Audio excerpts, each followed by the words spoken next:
Das Sein.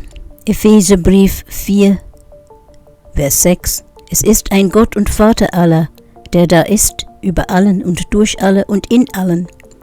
Der Name Gottes, Ich Bin, der ich bin, bedeutet umgekehrt, Gott ist nicht jemand, sondern das Sein selbst. Er ist die Quelle allen Werdens und die Wirkmacht hinter allem, was existiert. Gott ist nicht neben den Dingen, sondern durch sie hindurch und in ihnen.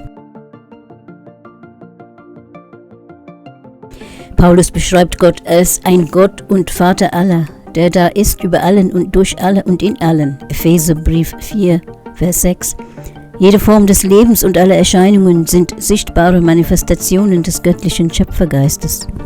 Empfehlung: Um Gott zu begegnen, sollte man ihn nicht als zusätzliche Existenz betrachten, sondern ihn in der Existenz der Welt erkennen, in der Lebendigkeit eines Menschen, im Gesang eines Vogels oder in der Textur eines Blattes. Gott ist nicht nur das Sein, sondern auch handelnd, wollend und liebend. Er ist ein persönlicher Gott. Gott zu erkennen bedeutet, ihm ähnlicher zu werden, insbesondere in der Fähigkeit zu lieben und zu vergeben. Das Wort Person stammt von per, hindurch und sonum, tönen.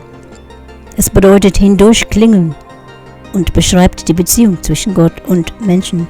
Martin Buber erklärt, dass Gott als Person nicht vollständig deklarierbar ist, aber als Du erfahren werden kann. Ohne diese persönliche Beziehung würde Gott zur bloßen Idee. Gott kann nicht definiert, sondern nur erfahren werden. Diese Erfahrung zeigt sich in der Offenbarung, wer Gott ist.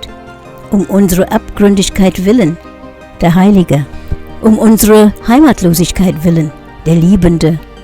Um unsere Lieblosigkeit willen, der Vergebende. Um unsere Endlichkeit willen, der Ewige. Um unsere Empfänglichkeit willen, Heiliger Geist. Gott wird uns um unseres Ich-Seins willen, zum Du. Der Psalm 103 beschreibt dies treffend. Er weiß, was für ein Gebilde wir sind.